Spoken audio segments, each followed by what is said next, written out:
and welcome to the program Healthy Living on Trust Television. I'm Aisha Salihu. Menstruation is a naturally occurring phenomenon. However, millions of adolescent girls and women who bleed every month are deprived of menstruating safely and respectfully.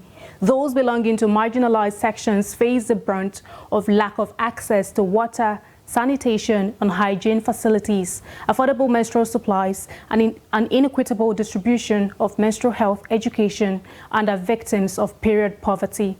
Enhancing period dignity through sensitization and distribution of free sanitary pads among other materials for teenage schoolgirls will help inspire and ensure that they attend school while menstruating without suffering discrimination and discomfort. This is the position of menstrual hygiene advocates in this report who are raising awareness about menstrual hygiene as a basic human right and seeking provision and access to support centers to ease the socio-economic and psychological burden. Let's take a look at the report. Ending menstrual period poverty and ignorance among teenage girls and women require immediate support that is crucial in breaking down barriers and promoting menstrual equity, hygiene, as discrimination among communities, schools and social places have become the order of the day in some societies.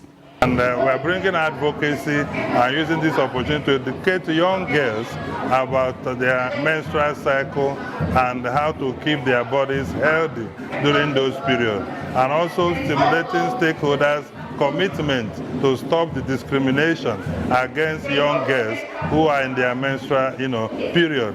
And more importantly, calling on establishment of menstrual hygiene support centers across all secondary, primary schools in Nigeria, so that these young people who may not have mastered their body system, who lose their confidence oftentimes when their menstrual period appears.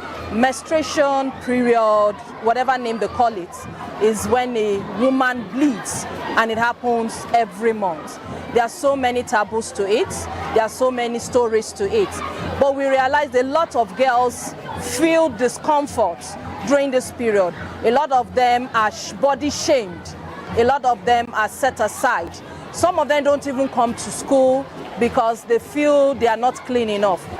So we educated them, we talked to them about their periods, how to check their period, their safe times, the body parts, and also for them to be aware and put different products they can also use for their menstruation. The girl child is sometimes unaware of the changes that come with their physical development, but these advocates are helping to educate, sensitize and distribute sanitary pads in a bid to prioritize menstrual hygiene. This is very important because for girls child, because some of us don't know how materials that we can use on our period, and some people don't have money to afford it.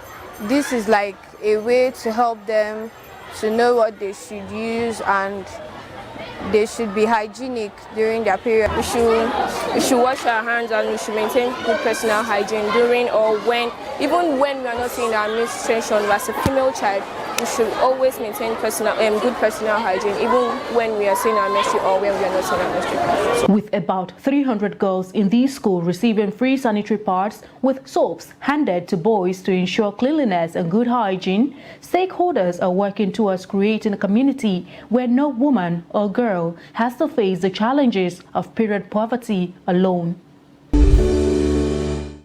According to the women, sanitary pads are a basic need and not a want that is becoming out of the reach of many due to persistent increase in price. It is true that the prices of sanitary pads have increased and is standing on our girls right now.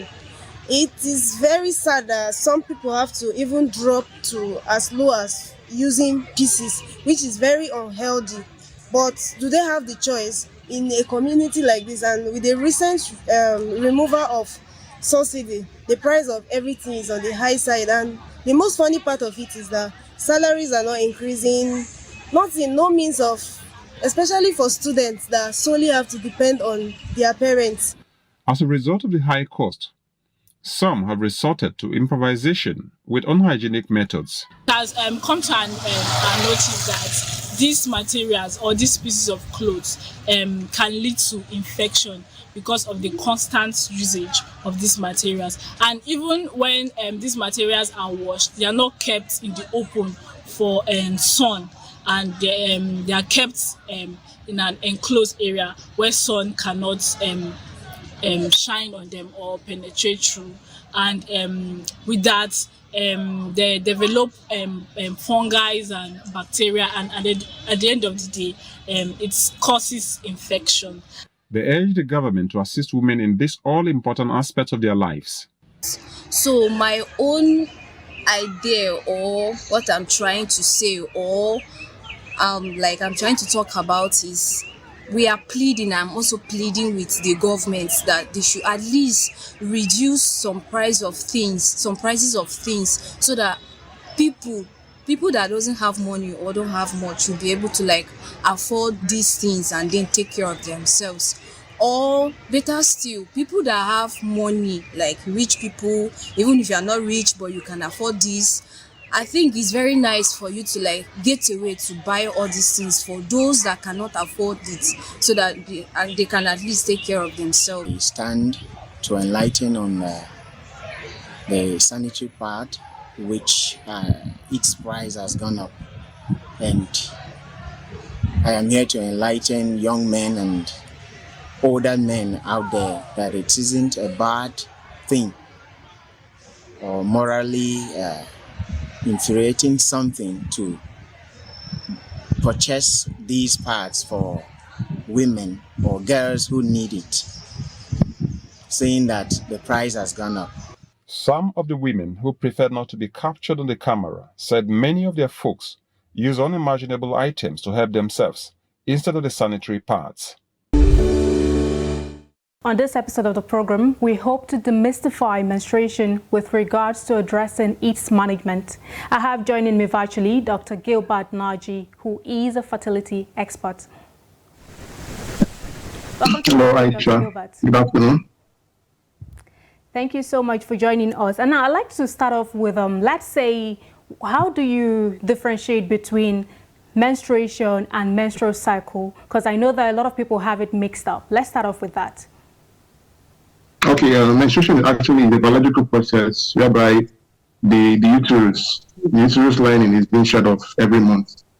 Okay, every month. It happens with every woman that it's not over yet.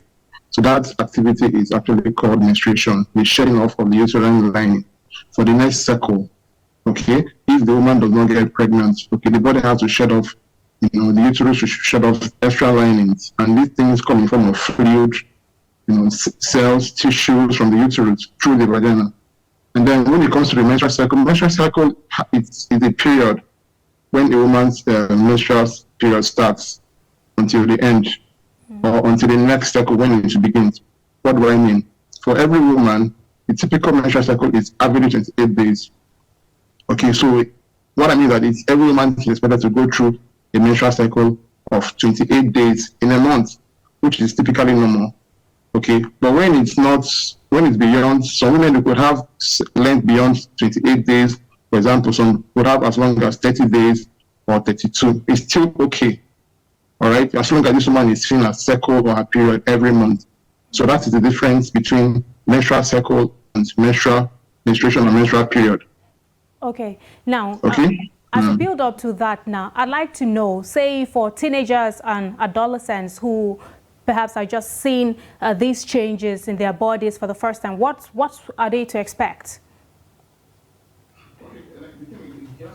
Because some teenagers they could feel it could look unusual to them, when they begin to experience period or menstruation for the first time. So they need to be educated. This goes to the parents of the young girls. Okay, they need to educate their girls, certain changes that will come, especially when they attain puberty, because menstruation starts from the age of puberty, usually at the age of sometimes 13, 14, depending on how these menstrual develops. So they need to be aware, they need to be educated, okay, to be taught that, okay, when you attain certain age, you begin to experience, discharge of flow of blood called menstruation from your vagina and private part. So that maybe if something happens in school, or maybe when you are your friends, you're not going to feel strange or unusual. It's a normal biological process initiated by God or nature. So no female should be body shamed or should be stigmatized when she begins to see her period. It is a normal biological process. It's a stage in life that heralds conception for many women. Because if a woman does not see her period, it means that she's not sure, to conceive. Because period means that the woman hormones are beginning to secrete, and she's beginning to have what is called ovulation, which happens at the 14th day of every woman's cycle. So it is completely biological, completely normal, and completely okay for a woman to see her period. So there's no stigma with it. There's no, shouldn't be mystical. Okay, it is just very normal for every woman within the age of, menstruation or that does not attain menopause to see her period. It's completely okay and normal. Okay, I like the fact that we're talking about the changes in the woman's body or the teenager or adolescent's body regarding menstruation. And now this brings me to the fact that we have to debunk a couple of myths. Just like the reports that we worked earlier, there are some taboos and myths around menstruation. And the first one I have here is some people say you must rest and avoid exercise while you have your period. What do you have to say to that? Well, it depends. It depends because some periods could come with certain symptoms. Okay, biological, medical symptoms like dysmenorrhea. Dysmenorrhea in medicine means pain during menstruation. When a woman is experiencing dysmenorrhea when she's menstruating, it's most times it's discomforting because it comes with certain cramps, menstrual cramps. So and some of them it could hinder them from going to work and performing their usual daily activities. In that case, the person may need to take a bed rest and take some pain relieving medication. Okay, that is for dysmenorrhea. And then other symptoms that will come with menstruation. Another one called amenorrhea. Amenorrhea it happens during when a woman is approaching menopause. Okay, so it's actually the absence of period. When a woman begins to experience that she's no longer menstruating or the cycle is changing, she should know that she's actually approaching menopause, especially if she's close to the age of 40. The other one is called menorrhagia. Menorrhagia is when a woman is bleeding excessively. When she's having excessive bleeding or excessive menstruation, to show that there is an underlying medical condition. Commonly, fibroid can result to menorrhagia. So these are the symptoms that could come with menstruation. Typically 3 of them. So when a woman begins to experience some of these symptoms, the first thing she needs to do is to see a fertility doctor or a medically trained doctor, so that the person could be assessed, sent for some lab investigation, and then given a diagnosis, so that to direct the person on how best to manage this woman's condition and help her to attain wellness. I like the fact that you talked about the pains during period. I'm still going to have to take us back to it, but still in line with debunking myths that are there. Some people say the pains you experience during period is normal and you just have to get used to it. Is there something that you'd advise that any woman should just get used to the pains? Well, the thing is, there should be a scale of normal and abnormal. When something becomes abnormal is when it's preventing you from performing your usual task. Okay, because the activity of period actually, the activity of menstruation actually comes with a level of pain, and that pain comes from the uterus. There's certain endochemicals that the body secretes when a woman is undergoing menstruation, like things like what they call prostaglandin. It has a particular neurobiological chemical that actually causes the contraction of the womb of the uterus, and that contractile movement is what pushes the blood away from the womb outside the body or through the vagina. So that one is that it comes with a certain level of pain, but the kind of pain that makes a woman to be highly uncomfortable and then going through severe cramps is not usual. Okay, such a woman will need a medical intervention like taking pain medication, and there's a certain kind of menstruation that can result to extremely menstrual cramps. That one has to do with a particular medical condition known as endometriosis. So that is why when a woman is beginning to feel unusual menstrual cramps that does not allow her to perform her normal activities, she needs to see a medical doctor. In that case, it's not actually normal. Okay, it's not actually normal. So she needs to see a medical doctor to get proper assessment and then to be told what needs to do. So yes, that is how to handle that challenge. I'm very particular about this myths because some, I have to quote some from UNICEF, and you know we're talking about children and teenagers or adolescents. I have one here which is a bit funny to me. I'm saying the myth that during their period girls are impure. Girls having their periods should not cook or visit sacred places. And also another one that is a bit funny here too is sanitary products should be kept private and covered in paper when purchasing. I'd like for you to advise us properly. How should teenage girls approach the purchase and disposal of sanitary pads?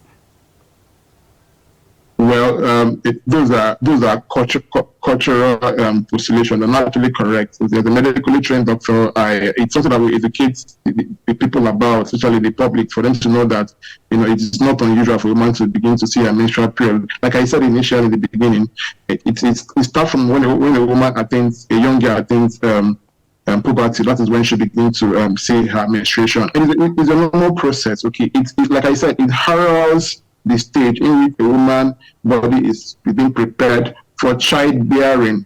Okay, because there are hormones in the body that actually initiate menstruation. Hormones like estrogen hormone, follicular stimulating hormone responsible for maturing the ovaries or egg follicles, the luteinizing hormone, even the progesterone that helps to prepare the woman's womb for pregnancy. So these hormones get active. So when these hormones are actively being released, the woman begins to experience what is called menstruation. Okay, and that is when these hormones are beginning to rise up in the circulation of this woman. So when she attains menopause, these hormones get very active until when the age gets up to 40, which is towards the age of menopause, when the hormones will decline. So the withdrawal of these hormones, okay, this is a medical term of the country, but I want to make it as simple as so that people understand watching this program. The withdrawal of these hormones is what people understand to be menopause, or what medical science defines as menopause. When these hormones are completely depleted from the body, the woman enters the menopausal period. Okay, so the stigma part of the stigma that a lot of young girls are going through, it is just lack of education. They're not being educated about what menstruation is. It is normal for a young girl to see her period. Okay. It set the stage for conception. That is just the essence of menstruation. So a woman sees her period this month, okay, and then sees her period the next month, and then let's say the third month it doesn't come, she has to go for a test, for pregnancy test, because it shows that something has actually, intercepted her menstruation, which is likely going to be pregnancy. Yes, so that is how to understand these things and how the sequence works. Okay, I understand that there is still a lot of discomfort that comes with period, and also there's a number of discrimination in this particular subject. But I'd like to know, what would you suggest as alternatives to menstrual hygiene? Just like the reports we worked earlier, there are challenges of people purchasing sanitary pads because they're becoming more expensive, amongst other sanitary materials. What would you say are the alternatives to menstrual hygiene, especially to ease period poverty? Okay, the thing is, they are actually recommended by the WHO that recommended a menstrual product that women could use when they are undergoing menstruation. And the common ones, are pads. Okay, pads are commonly used. Pads are externally used, to be able to absorb menstrual bleeding. The other one is called tampons. Tampons are actually inserted through the vaginal orifice. So, but then the other ones, these ones are actually could be expensive depending on the kind of person, depending on the economic value of the person that's actually menstruating. So they're actually not quite they're not actually a lot of people cannot afford this menstrual product because of economic reasons, like I said. But then the other ones, okay, there are also other ones that women could use, okay, that they could actually economize, or that are not expensive. But then the question is, how hygienic are these other menstrual products? That's the truth. Some of them could harbor microorganisms, because I'm talking about blood. Human blood is a medium for microorganisms if it is left if it absorbs, maybe if it absorbs, if clothes or maybe the material absorbs it for days without being changed, it could be a housing for microorganisms. So it's not recommended that somebody uses that, for our own personal care. That is just the truth in it, because if a woman does that, it could result to PID, infection, and all sorts of microorganisms, invading the vaginal environment. So that is one thing to understand about using menstrual products.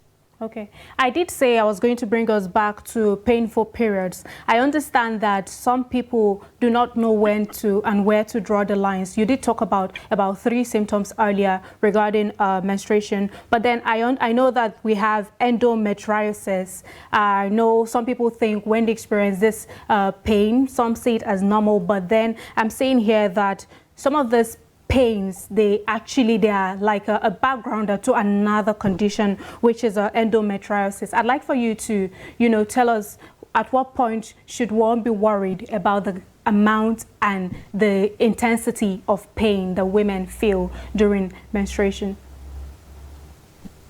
Now, the way to differentiate, the common way to differentiate endometriosis and then the normal menstrual cramps, it is when it prevents you or hinders you from performing your daily activities or from going to work.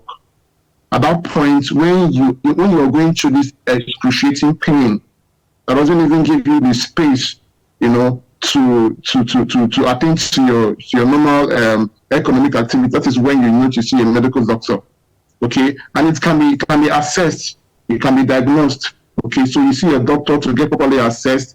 And on the other hand, to someone that has endometriosis and then person is also married, it can also prevent, it's another cause of infertility in many women. Yes, it's another cause or symptom of infertility. So when the woman is also battling to conceive, where she's also having this severe menstrual cramp, at that point she needs to see a medical doctor for proper assessment and investigation to enable her get to understand what is responsible for the pain, and then to know what to do based on intervention. Okay, I understand that there are lots of women out there who experience irregular periods, and I know that this perhaps may be a pointer to one condition or another. I'd like to know, I'd like for you to, tell us, walk us through irregular periods and then also safe days and fertile days. I'm talking about, period of ovulation, all of that, all encompassing. I'd like for you to walk us through that.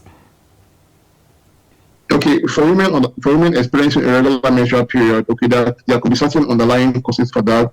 One of them could be due to stress. Stress can cause irregular menstrual period, especially if this woman does night shifts. For example, a nurse, does night shift. Because of that stress, it could actually alter her menstrual cycle because of what it calls psychological stress. Because the point of regulation of hormones is start from the brain. The brain is the center that releases and regulates hormones. So when someone is psychological stress, maybe if she's losing sleep, it could result to temporary irregular menstrual cycle. On the other hand, if someone has what is called hormonal imbalance, when one of the hormones are not balanced, in the medical condition, it could result to irregular menstrual cycle. Okay, so when the woman is approaching menopause, let's say she's around the age of 39 or 40, she'll begin to experience what is called skipped period. Let's say this month she'll see her period normally, then next month she will not see it normally. So it shows that something is actually going on there. So these are the 3 common symptoms or factors that can explain the irregular menstrual cycle or period. All right. So what was the next question? You asked another question after this irregular menstrual cycle. What was that again? Hello. I can hear you. Okay. So you asked about 2 questions there. I talked about fertile days, safe periods, irregular periods, and also. Okay. Now for fertile days, like I said, when I was still getting started, if a woman has a typical menstrual cycle of 28 days, then it will be easy to be able to time, when she's going to ovulate, because typically every woman has about 4 cycles. One is menstruation. Menstruation is actually, it occurs for 1 to 5 days. The second one is called follicular phase or follicular stage, which start from day 1 of the day the woman starts in a period until day 13. Then day 14 is called ovulation phase, which is when a woman ideally ovulates. Ovulation is when one of the follicles in the ovaries ripens and releases an egg. That's what is called ovulation. And then the last phase is called luteal phase. You start from day 15 on to day 28. So luteal phase is when the woman's womb is preparing for conception or to receive a baby for implantation. That is luteal phase, and the hormone that is in charge of that phase is called the progesterone hormone. So to be able to time a woman's fertile period, it has to be 3 days before the ovulation, which has to be from the day 11 or day 12 to day 14, and 3 days after ovulation, which has to be day 14, 15, 16, and sometimes 17. Why? Because the male sperm can survive in the womb of the woman for up to 3 days. That is why a woman should have sex 2-3 days before ovulation and 2-3 days before after ovulation, so that it will give that sperm opportunity for possible fertilization. So that is the biology and the fertility behind a woman's fertile days. So yes. Okay, just one final question before we let you go. This is about reproduction and menstruation. I understand that for some people, some experts have actually advised women who are seeking to conceive to, say that they can still conceive during period. They should actually involve themselves in sexual intercourse with their partners during periods. I'd like to know, because I also know that there are people who during pregnancy, they may not even know they're pregnant because they still see their period. What's the disparity between those? Just very quickly before we go. Well, for me, like all the years of my practice, I don't think I've witnessed a patient that had conceived when she's still in her period. I've not actually witnessed, but I've heard it, but I think it's the myth for me, but I've not actually experienced it, that one of my patients got pregnant when she's in her period. I mean, understanding the dynamics of menstruation, you see that it's not actually practically possible for a woman to be menstruating and then also getting pregnant. Because, I mean, when you're menstruating, actually, it means that your body is going through a cleansing process and you've not actually entered the stage of ovulation. So it doesn't make sense to me, personally, as a doctor, that a woman would conceive or when she's still in her period. No, it doesn't make sense, because I understand the biology of a woman's menstrual cycle, so it doesn't make sense to me. All right. Okay. Thank you so much, Dr. Gilbert Naji, fertility expert. Thanks for having me. Yeah. All right. Have a nice Remember to prioritize menstrual hygiene, so much so it is seen as a basic human right, and also make efforts to eradicate period poverty in the society. With that, we've come to the end of this episode of the program. For comments, contributions, and suggestions, do well to subscribe, like, follow all of our social media platforms. Join us again on another episode of the program, Healthy Living on Trust Television. I'm Aisha Salihu. Thanks for your time.